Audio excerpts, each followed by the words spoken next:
Assalamualaikum warahmatullahi wabarakatuh. Semoga suara saya bisa terdengar ya. Ya. Terima kasih kepada Pak Dekan Pascasarjana sudah memberikan kesempatan pada kami untuk sosialisasi atau sharing tentang pusat studi kami yang disebut sebagai RC3ID atau Research Center for Care and Control of Infectious Disease. Yang akan kami sampaikan adalah mungkin adalah konsep-konsep daripada RC3ID ini ya.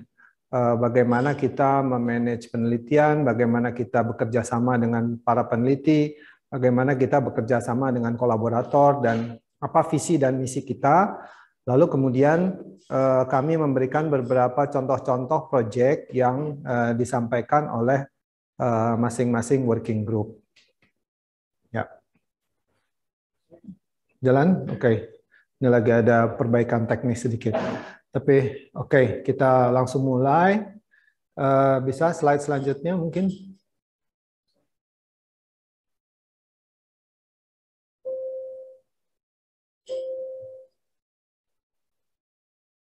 Ya. Jadi visi dan misi daripada Research Center for Care and Control of Infectious Disease itu adalah kami mempunyai sebentar supaya nggak tertutup tulisannya. Ya, kami mempunyai visi bahwa penguasaan atas pengetahuan akan memberikan kemampuan untuk perbaikan upaya pencegahan, diagnosis, serta pengelolaan penyakit infeksi. Ya. Dan pengelolaan penyakit infeksi yang komprehensif sesuai dengan kebutuhan masyarakat di berbagai lapisan. Satu. Terus misi kami adalah mengembangkan upaya inovatif dalam screening, diagnosis, pengelolaan penyakit yang optimal, serta penjagaan efektif pada berbagai penyakit infeksi. Kami bermisi untuk berupaya memeratakan pelayanan, pengelolaan, dan pencegahan penyakit infeksi untuk mencapai akses universal bagi semua masyarakat. Slide selanjutnya.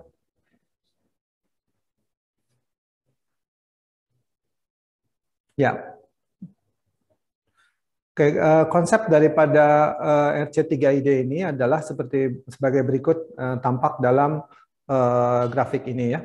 Kita bisa lihat bahwa mulai dari current practice, misalnya kita mempunyai suatu layanan yang sudah berjalan, lalu kita sebut current practice. Tapi tetap dalam semua layanan kesehatan berbagai level, itu pasti ada problem, ada gaps, ada kelemahan dan ada kekurangannya. Nah, itu memerlukan penelitian, dan ini adalah penelitian yang bisa kita lakukan. Penelitian menghasilkan evidence. Mohon maaf, kameranya mati, Pak. Penelitian menghasilkan evidence, dan evidence ini adalah objek atau hal-hal yang akan dituliskan oleh mahasiswa kami, baik mahasiswa master, mahasiswa S3, maupun mahasiswa dari berbagai pendidikan, ya. Baik bisa juga S1, S2, dan SP2, SP1. Nah, lalu, tapi kita sebenarnya tidak layaklah kita hanya berhenti pada publication dari master, dari hasil penelitian. Kita juga harus mengimplementasikan atau memperluas implementasi dari perbaikan yang sudah kita teliti. Dan ini akan menghasilkan impact atau policy change. Sebentar, jangan pindah dulu. Mundur dulu satu ya. Impact atau policy change atau social benefit. Ya, societal benefit itu baik di masyarakat maupun di Kementerian Kesehatan ataupun di manapun juga yang kita targetkan. Slide selanjutnya. Ya, jadi fungsi daripada Pusris itu adalah kita bukan seperti departemen di mana kita punya staff, di mana kita bukan seperti suatu organisasi struktural kalau menurut persepsi saya. Tapi kita adalah suatu fungsi mempunyai lebih banyak manfaat fungsional, yaitu satu, memfasilitasi pelaksanaan penelitian dan pengembangan. Kedua, mengkoordinasikan kegiatan para peneliti antar proyek dan antar unit kerja. Dan ketiga adalah membina kerjasama luar dan dalam negeri, memfasilitasi pengembangan ide dan inovasi, dan aktif mendorong dan mendiseminasikan hasil penelitian. Jadi ini semua kegiatannya adalah kegiatan fungsional. Slide selanjutnya. Salah, ya. Oke. Nah, kalau dilihat dari WHO Building Blocks, dalam suatu pelayanan kesehatan yang bagus itu WHO mengenal ada 6 building blocks, yaitu pelayanan kesehatan yang kualitasnya baik, tenaga kesehatan yang cukup, sistem informasi yang cukup, dan adanya obat, vaksin, alat teknologi kesehatan yang cukup. Dan adanya pembiayaan kesehatan yang cukup dan tata kelola governance yang baik. Ya. Dalam bidang ini, kami lebih banyak bekerja di bidang 3 sampai 6, ya, yaitu pertama sistem informasi, kedua adalah screening dan diagnostik. Bagaimana metode screening dan diagnostik yang terbaik. Ketiga adalah bagaimana metode pengobatan yang baik. Keempat adalah bagaimana pencegahan efektif, dan kelima bagaimana kita menyampaikan standar baru itu dalam suatu layanan kesehatan yang berhasil dan sustainable. Ya, jadi building blocks yang kita fokuskan itu adalah kebanyakan di 3, 4, 5, dan 6. Harapan kami dengan hal-hal yang efektif maka akan mempermudah pemerintah dari sisi governance, dari sisi adanya SDM dan sebagainya untuk bisa diimplementasikan. Slide selanjutnya.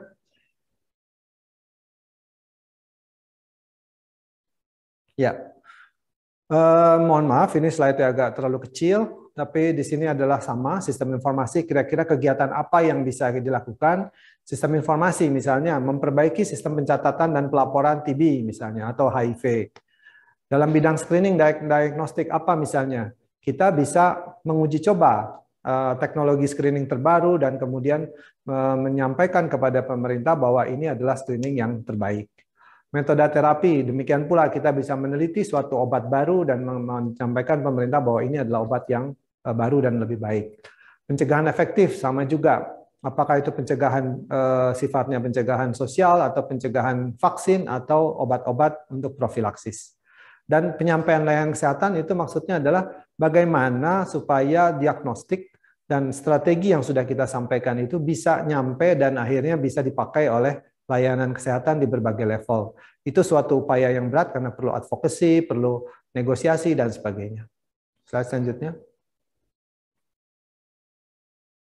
Ya, ini adalah roadmap penelitian dan pengembangan. Jadi roadmap itu suatu proses yang berputar, cyclical proses.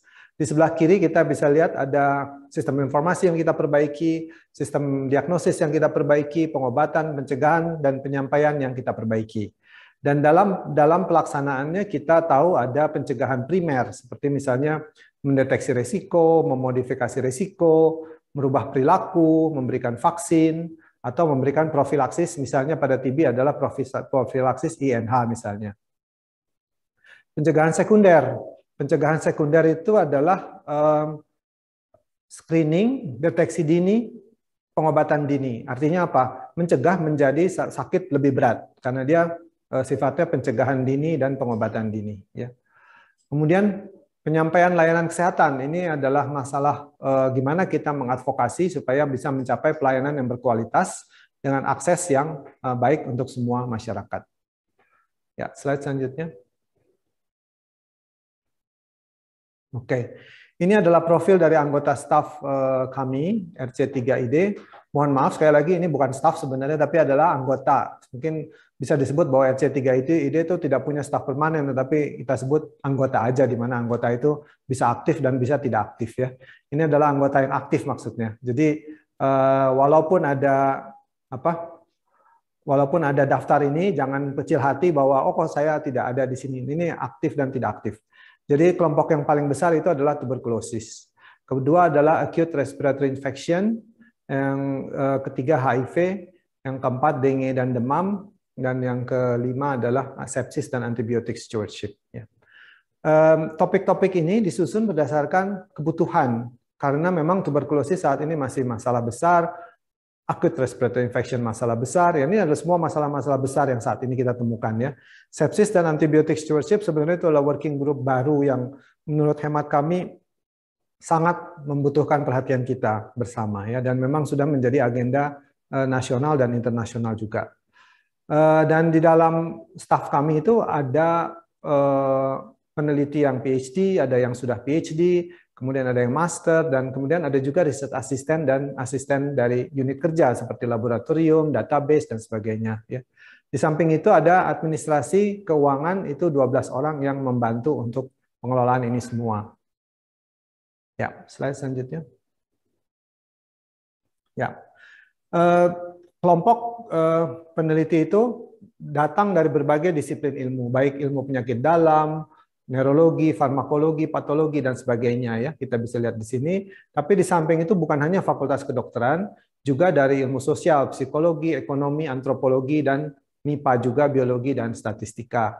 Dan ini tidak tertutup kemungkinan kami sangat ingin sekali mengundang teman-teman dari berbagai bidang ilmu di UNPAD maupun di luar UNPAD, baik ilmu sosial, MIPA, ekonomi, manajemen, information technology, apa saja. Itu sangat dibutuhkan untuk bisa mengimplementasikan misi dan visi dari pusat riset kami.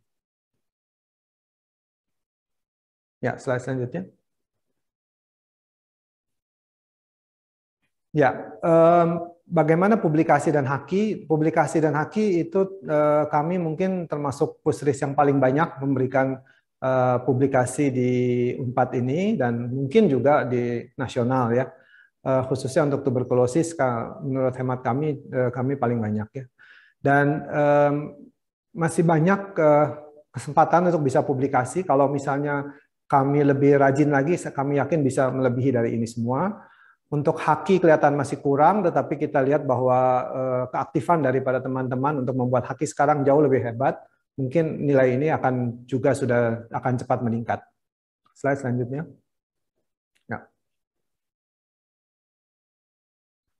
Ya, dana kami cukup besar, jadi beberapa penelitian internasional itu memberikan dana yang cukup besar, sehingga dari keaktifan semua working group kami ya mungkin dari tahun 2018 dana yang berputar itu adalah di atas sekitar 10 miliar ya. Slide selanjutnya.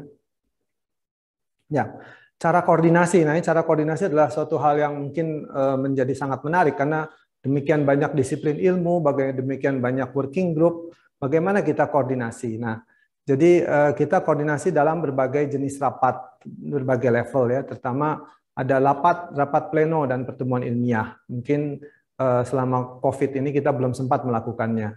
Rapat peneliti utama dan ini dilakukan per working group. Kemudian rapat manajer penelitian, ini dilakukan oleh masing-masing working group atau masing-masing PI, peneliti utama dengan manajernya. Lalu rapat staf peneliti di tiap working group. Tapi di samping itu kita juga ada unit kerja. Unit kerja yang jelas sangat bermanfaat adalah unit kerja administrasi dan keuangan. Itu juga ada rapat setiap minggu dan kepala staf unit kerja. Nah, unit kerja staf unit kerja ini masih belum terlalu terbentuk. Sebenarnya kami berharap ada unit kerja laboratorium, unit kerja database, unit kerja komputerisasi, dan sebagainya. Dan ini masih belum terbentuk, tetapi harapan kami ke depannya akan makin lebih jelas. Slide selanjutnya. Ya, tantangan dalam memperoleh dana penelitian itu selalu menjadi problem ya. Jadi kita sebenarnya sebagai peneliti harus melihat kemungkinan dana itu dua hal ini. Apakah dana nasional ataukah dana internasional? Kita tahu kalau dana internasional itu jumlahnya kecil, biasanya di bawah 150 juta. Dan insentif bagi penelitian kita tidak bisa memberikan kepada terlalu besar ya. Malah sering peneliti utama tidak bisa didapat insentif tambahan karena banyak dananya harus dihabiskan untuk bahan habis pakai, untuk riset asisten sebagian juga tidak bisa full. Administrasinya agak sulit untuk yang nasional dan sulit untuk mendukung penelitian ilmu dasar yang berkelanjutan. Ya. Tetapi untuk menghadapi dana nasional ini kita harus membatasi tujuan kita. Kalau tujuan itu cukup visible dan mungkin sebagian kita sudah laksanakan, itu akan jauh lebih mudah. Dan kita juga bisa ambil dana untuk penelitian awal. Ya. Nah, sekarang bagaimana dengan yang internasional? Nah, internasional itu lebih besar, bisa lebih dari 500 juta. Insentif kerja bisa juga membantu untuk tambahan insentif bagi peneliti. Tetapi kompetisinya cukup berat dan untuk bisa mendapatkan ini kita harus kolaborasi dengan luar negeri dan menampilkan track record yang baik. Nah, itulah research center kami ini cukup punya teman-teman yang sudah S3, sudah mempunyai publikasi internasional. Jadi kalau para adik-adik yang ingin meneliti, yang ingin S2 atau ingin S3 ingin mendapatkan track record ya silahkan Anda berhubungan dengan calon pembimbing yang ada di dalam keanggotaan dari pusat riset kami. Slide selanjutnya. Ya, tantangan. Bagaimana kita mencapai impact? Ya, mencapai impact itu ada dua hal. Ya, satu adalah yang normatif atau yang ideal. Ya, kita kalau normatif masalahnya adalah ini. Penelitian itu dianggap sebagai ekstra kerjaan bagi kebanyakan staf mungkin ya. Lalu kemudian bagi kebanyakan mahasiswa, penelitian itu diharapkan untuk menghasilkan publikasi juga bagi staf. Dan penelitian untuk pendidikan. Lalu setelah S3 selesai, kontribusi juga selesai. Ya. Kebanyakannya seperti itu. Tetapi harapan kami, teman-teman yang mulai penelitian, bisa lebih daripada itu. Jadi menganggap penelitian adalah bonus dari pekerjaan, jadi tambahan. Lalu penelitian ditujukan untuk publikasi, untuk mengukuhkan temuan. Dan penelitian untuk pendidikan tidak salah, tetapi lebih bagus kita punya tujuan untuk mengukuhkan track record. Dan S3 adalah awal untuk membuat penelitian sesuai minat dan keahlian. Dan setelah itu diharapkan tetap aktif untuk mencapai impact dari hasil penelitian itu baik untuk kebijakan maupun untuk masyarakat. Ya. Kang bisa mundur sedikit 2 slide ya. Nah, saya tadi kelewat satu ini, yaitu dalam pusris kami ini kita punya staf tetap dan staf yang terkait project. Kalau staf tetap adalah staf yang PNS, baik Kemenkes maupun pendidikan, Departemen Pendidikan ya. Dan staf terkait project adalah staf yang kita hire untuk project tertentu. Nah, bagi perjalanannya penelitian yang baik, kita butuh dua-duanya. Tetapi kita tahu kelemahannya adalah staf tetap itu punya sedikit waktu saja untuk penelitian, karena mereka mempunyai beban besar pada pendidikan dan pelayanan. Dan kalau kita menarik mereka untuk posisi postdoc, itu belum umum. Dan posisi postdoc itu dananya besar dan perlu waktu banyak, dan biasanya belum mendapatkan izin dari atasannya. Staf terkait proyek ini sangat dibutuhkan. Bahkan staf terkait proyek dalam pusris kami ada lebih daripada 80%. Dan jadi lebih daripada kira-kira 80 orang juga. Dan mereka sangat dibutuhkan, tetapi sulit untuk dipertahankan selama jangka panjang. Ya. Karena biasanya mereka sudah mempunyai target tertentu, apa mau daftar CPNS, atau mau menjadi dosen di universitas lain, dan sebagainya. Ya. Dan lagi satu hal bahwa adanya staf yang tidak tetap ini belum didukung oleh sistem di kita sendiri, baik di Unpad maupun di RSAS. Seperti misalnya sistem BPJS-nya gimana, sistem pembayaran pajak penghasilannya gimana, itu masih belum kurang didukung dalam sistem kita. Ya, jadi kita masih harus terlalu kreatif untuk membuat mereka terdukung. Lalu bagaimana kita solusinya supaya mereka bisa dipertahankan? Untuk staf tetap kita harus mempertahankan ketertarikannya. Jadi membuat satu topik-topik baru atau ajak untuk membuat proposal baru dan berikan posisi paling sedikit paling banyak 20% dari waktu. Jadi dengan demikian tidak konflik dengan atasannya atau dengan pekerjaannya. Sedangkan untuk staf yang terkait project, kita berikan opsi untuk dia menulis paper, berikan opsi dia untuk menjadi S2 atau S3, dan memberikan opsi untuk keterlibatan yang fleksibel. Dan bagi hemat kami di dalam pusris tidak ada masalah bagi staf yang ingin S3 atau bahkan ingin postdoc dan memanfaatkan pusris kami sebagai pijakan untuk membuat proyek atau untuk mengusulkan proyek. Slide selanjutnya. Lanjut ya. Kami mempunyai bisnis model ini. Bisnis model ini sudah kami pikirkan cukup matang dan kita bisa lihat di mana kita bisa berperan, baik partner kita siapa, aktivitas kita siapa, value kita apa, dan bagaimana kita membina hubungan dengan customer atau klien kita. Ya. Customer kita itu, mohon maaf tidak terlihatan, ini adalah international community dan sebagainya, termasuk Dinas Kesehatan, termasuk Kementerian Kesehatan. Ya. Khusus mengenai value, saya ingin memberikan sedikit penekanan. Slide selanjutnya. Dalam nilai-nilai kerja kita, supaya kita bisa kerja dengan nyaman, maka kita perhatikan value atau nilai-nilai kerja. Pertama adalah inovatif dan kreatif. Berarti kita perhatian pada problem yang memang diteliti dan kita selalu mengekspor kemungkinan baru untuk mengatasi problem ini. Kedua adalah saling menghargai. Kita harus menghargai semua ide baik dari peneliti maupun dari murid atau dari staf paling bawah sekalipun. Jadi kita tidak pandang hierarki. Semua penting dan kalau ide itu bisa datang dari staf kita yang wawancara dengan pasien di lapangan karena mereka yang melihat sendiri problem yang ada di lapangan. Jadi kita harus selalu menghargai ide-ide itu. Kemudian kita saling melengkapi, artinya adalah semua ilmu kita anggap penting dan itu akan saling melengkapi dan meningkatkan kualitas daripada penelitian kita. Lalu kolaborasi. Kolaborasi juga meningkatkan efektivitas daripada penelitian kita dan akan menguatkan penelitian kita berkali-kali lipat. Dan terakhir nilai kita adalah maju dan berkembang. Jadi diharapkan waktu yang akan datang akan lebih baik dari sebelumnya. Penelitian yang akan datang yang kita lakukan lebih baik daripada penelitian yang sudah kita lakukan sebelumnya. Dan kita berkembang bersama sebagai tim. Slide selanjutnya.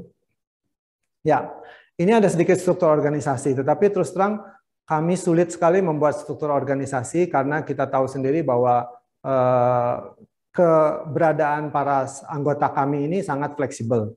Ada yang terdaftar tetapi tidak aktif, ada yang tidak terdaftar tapi aktif sekali. Jadi kami lebih cenderung menganggap ya kita berkoordinasi saja. Jadi bukan sebagai ketua dari working group, bukan ketua dari riset, tapi koordinator dari penelitian dari masing-masing ini. Next. Ya, jadi kalau kita lihat hierarki organisasi supaya bisa koordinasi, jadi secara garis besar seperti ini aja. Jadi dari kepala pusris kepada kepimpinan working group dan kemudian kepada peneliti utama. Dan di bawah peneliti utama ada manajer penelitian dan staf penelitian. Di bawah dan kemudian ada pimpinan unit kerja yang khusus seperti misalnya unit kerja database atau unit kerja keuangan atau unit kerja administrasi. Di situ nanti ada manajer bidang dan ada staf bidang. Jadi kira-kira seperti ini, dengan pola seperti ini kita bisa berkembang besar, kecil, tergantung dari kebutuhan dan keberadaan proyek. Slide selanjutnya. Ya, ini rencana pengembangan RCID, tapi saya pikir ini tidak usah dikasih lihat terlalu detail. Prinsipnya adalah kami akan mengembangkan RC3ID sesuai dengan misi dan visi, dan sesuai dengan fungsinya membantu penelitian di Universitas Padjadjaran. Slide selanjutnya. Ya. Working group. Nah, kami akan menjelaskan kira-kira working group yang ada dan aktivitas mereka, sebagian yang bisa kami contohkan yang sudah diteliti dan sedang diteliti.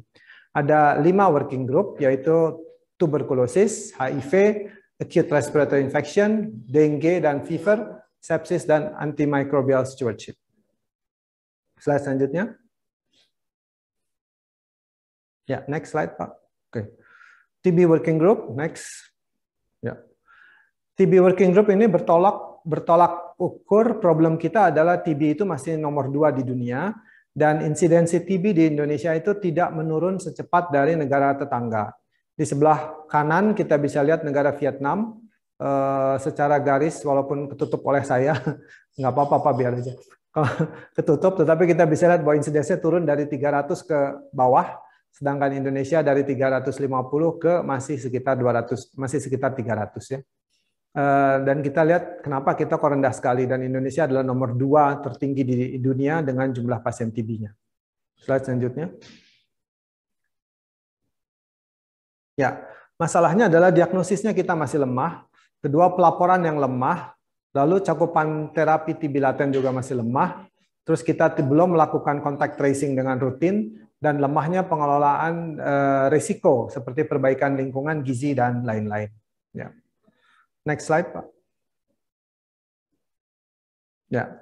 Dalam kelompok TB kami, menurut hemat kami cukup mumpuni dengan berbagai keahlian, baik TB diagnostik, farmakologi, TB diabetes, mycobacteriology, TB meningitis, latent TB, dan public-private mix, dan vaccine research.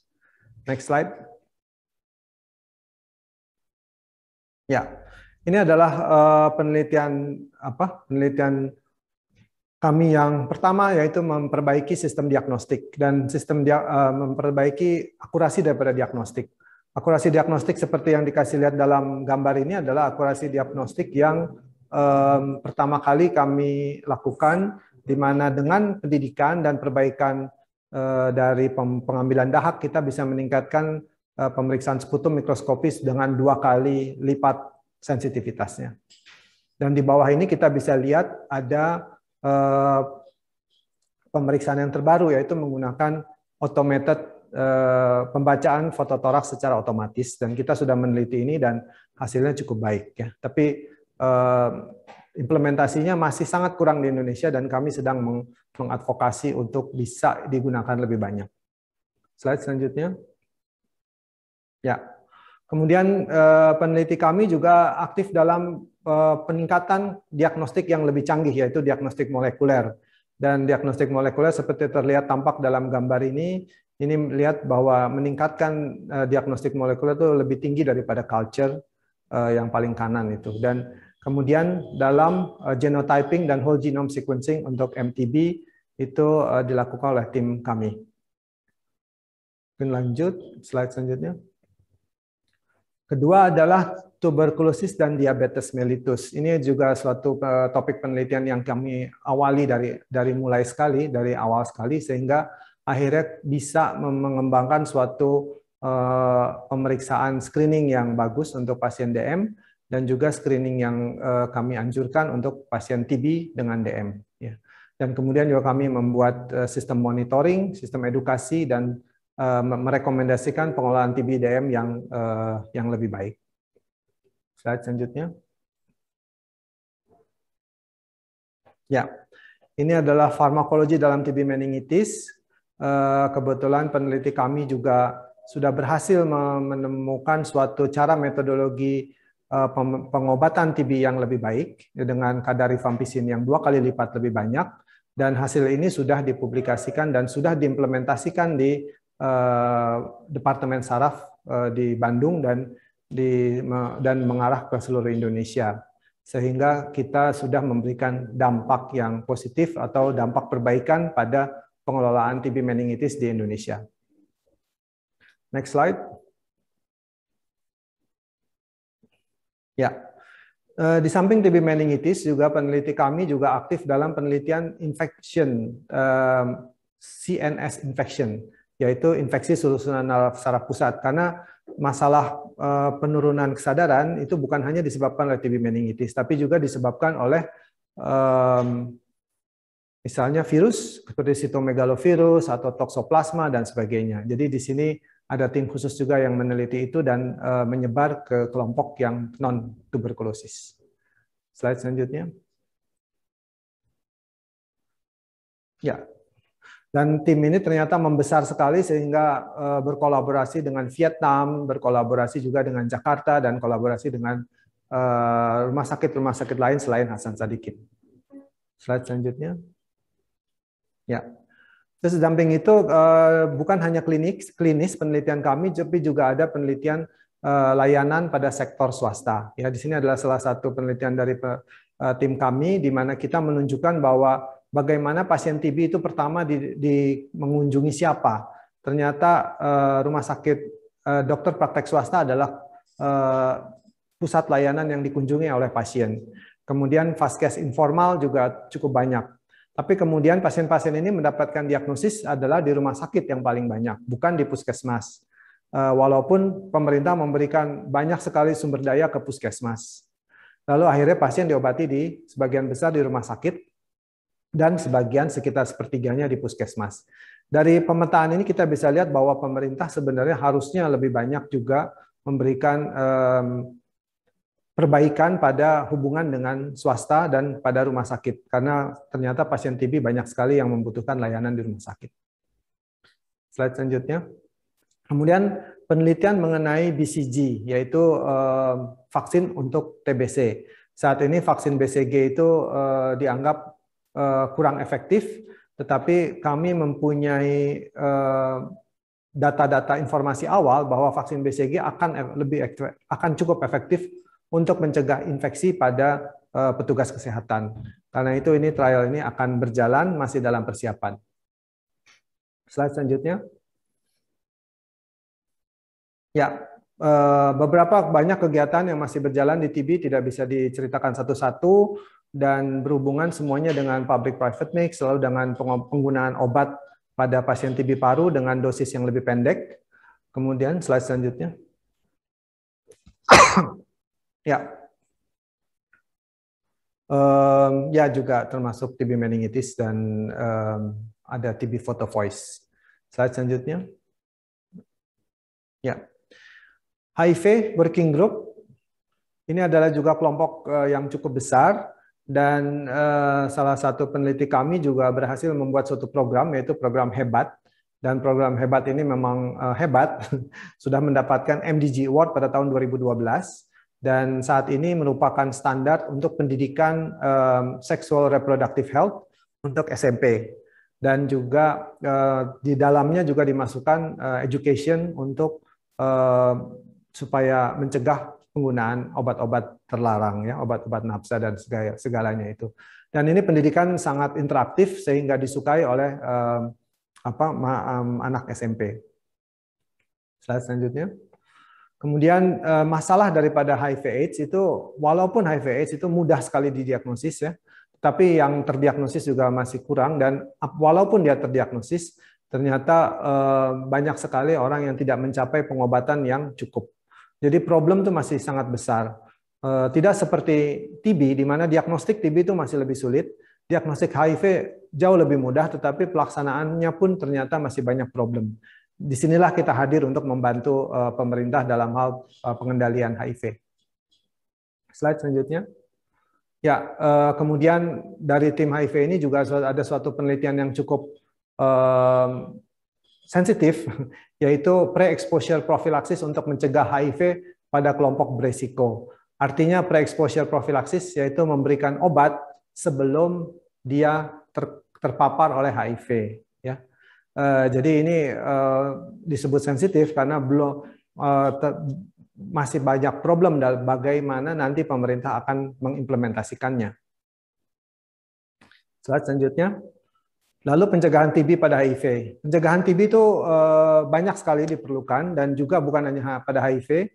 Di sini mungkin tidak kami paparkan juga, mungkin pencegahan TB pada pasien-pasien dengan mendapatkan autoimmune disease, imunosupresif, seperti pasien rheumatoid arthritis, pasien lupus, dan kami juga mulai bergerak di bidang itu, di samping pada HIV dan pada TB pada anak. Dan ini perlu sekali untuk kita lakukan dan ditingkatkan. Baik, selanjutnya. Ya. Lalu kemudian ini adalah prisma HIV. Prisma itu adalah bagaimana kita membuat cara pendekatan yang mudah bagi policy maker, bagi bupati, bagi DPR untuk menentukan kegiatan apa yang diperlukan untuk didanai. Ya, jadi ini adalah teman kami di sini adalah Pak Rozar yang membantu ini dan sampai saat ini sudah digunakan di Kabupaten Bandung. Slide selanjutnya. Ya. Kemudian penelitian HIV pada kesehatan seksual reproduksi pada wanita. Kita kalau melihat HIV seringnya mikirnya adalah pasien dengan penggunaan narkoba, pasien yang misalnya laki-laki gitu ya. Tapi di sini khusus penelitian pada wanita. Dan ternyata wanita ini sangat rentan, di mana rentan karena dia masih terstigma, dan mereka rentan karena bisa saja mereka juga menularkan HIV-nya pada anak atau pada suaminya. Jadi, dan ini sangat penting juga, karena mereka ini umumnya tidak tahu bahwa mereka statusnya positif, dan mereka bukan orang yang pertama kena HIV, tapi mereka umumnya mendapatkan HIV itu dari suaminya. Slide selanjutnya. Ya, ada beberapa proyek lain di HIV yang juga sedang berjalan seperti Ina Proaktif dan Hebat yang dibantu oleh Give to Asia Johnson & Johnson. Slide selanjutnya. Ya, acute respiratory infection. Slide selanjutnya. Nah, kegiatan penelitian ini di sini ada Prof. Sisi dan Dr. Agustian yang aktif dalam kegiatan acute respiratory infection, mulai dari penelitian vaksin, penelitian prevalensi dari influenza dan sebagainya ya. termasuk dinamika titer serologis dan keamanan vaksin influenza, dan sistem informasi SARS-CoV-2. Di dalam kelompok ini tentunya COVID jadi masuk. Dan setelah masuknya COVID, maka banyak sekali peneliti bukan hanya dari kelompok acute respiratory infection yang ikut terlibat dalam penelitian COVID. Slide selanjutnya. Ya, termasuk juga uji cepat, ini yang kami bekerja sama dengan Pusat Riset Bioteknologi Molekuler dan Bioinformatika, Prof. Toto dan kawan-kawan yang menghasilkan uji cepat yang sudah digunakan oleh Kemenkes. Slide selanjutnya.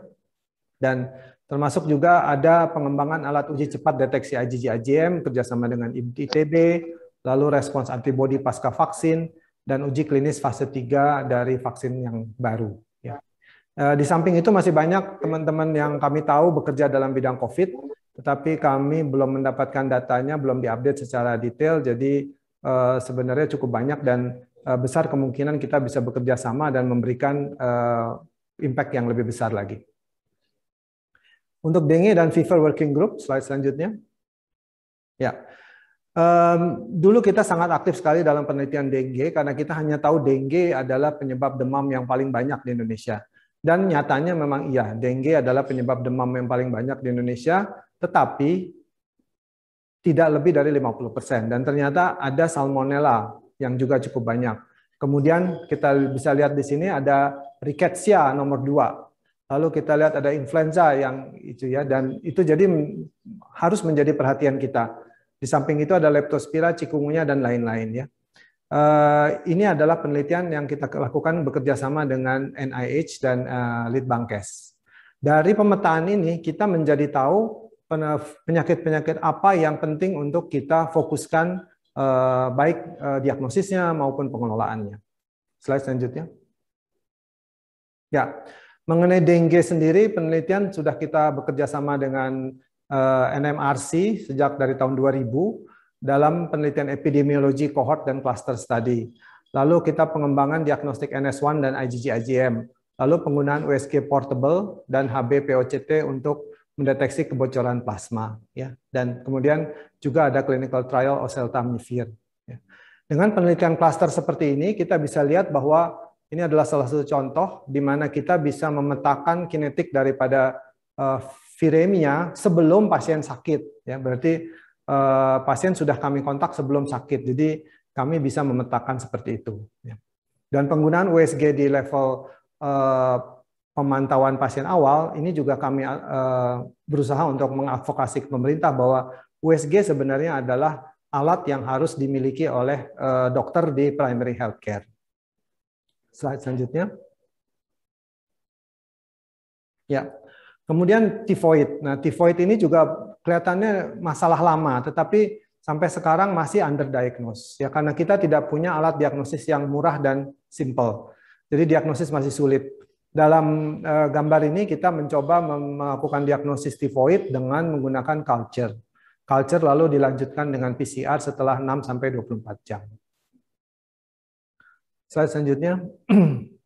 Ya, di samping itu kita tahu rickettsia, lepto juga masih punya problem banyak dan kami juga melakukan penelitian di situ. Lalu kemudian di samping itu kami juga melakukan penelitian algoritma pengelolaan demam akut yang rasional. Dalam hal ini kami bekerja sama dengan salah satu perusahaan pembuat pemeriksaan hematology analyzer dan kami bisa membuat suatu algoritma ya. Tapi algoritma itu kemudian bisa kami sederhanakan sehingga bisa diimplementasikan ke dalam banyak alat hemositometer itu, bukan hanya pada satu merek saja. Dan ini masih dalam penelitian, tetapi juga potensi untuk bisa digunakan di primary healthcare untuk bisa mencegah penggunaan antibiotik yang berlebihan, satu. Kedua, untuk bisa memantau kemungkinan adanya COVID, untuk memantau kemungkinan membedakan antara virus dengan bakterial. Jadi kita bisa memberikan perhatian lebih pada misalnya pasien-pasien dengan demam berdarah. Kalau ini diimplementasikan. Ya. Bicara tentang penggunaan antibiotika di primary healthcare, maka kita masuk ke dalam working group yang mungkin masih baru dan kami promosikan seandainya ada teman-teman yang juga ingin terlibat secara aktif, yaitu sepsis dan antimicrobial stewardship working group. Di dalam working group ini yang paling aktif saat ini adalah Dr. Adi Sugiandi dari Patologi Klinik dengan Prof. Ida Parwati ya. Bekerja sama dengan Menno de Jong dari Amsterdam, dan mereka melakukan penelitian pada infeksi saluran kemih dan menemukan banyak sekali masalah dalam resistensi tes pada bakteri yang ada di infeksi saluran kemih. Slide selanjutnya. Ya, dan mereka mempunyai proyek untuk selanjutnya yaitu penerapan LCAS ya pada antimicrobial stewardship pada komunitas dan pada pasien di rumah sakit. Oke, slide selanjutnya. Dan kemudian kami juga ada satu anggota lagi yaitu Dr. Intan dan Dr. Bayu yang sebentar Dr. Intan baru selesai S3 di Belanda dan Dr. Bayu mungkin sudah selesai juga di Inggris, dan mereka tertarik pada masalah jamur, dan jamur ini menjadi topik yang sangat menarik karena makin banyak di Indonesia dan juga terkait dengan nosocomial infection di rumah sakit. Ya, jadi cukup luas dalam kelompok ini sampai ke jamur. Next slide. Ya, jadi itu aja mungkin kira-kira paparan kami. Jadi secara simpulan bahwa Pusat Riset Infeksi berusaha membantu dan mengakomodasikan penelitian infeksi. Jadi kami bisa membantu dalam aspek data, dalam desain penelitian, diagnostik, analisis, dan protokol dan sebagainya. Menggunakan apa yang sudah kami lakukan dan track record yang sudah kami punya. Dan Pusris berdedikasi untuk membantu semua pihak, baik staf Unpad, peneliti freelance, dinas-dinas kesehatan, dan lain-lain, dengan tujuan yang sama.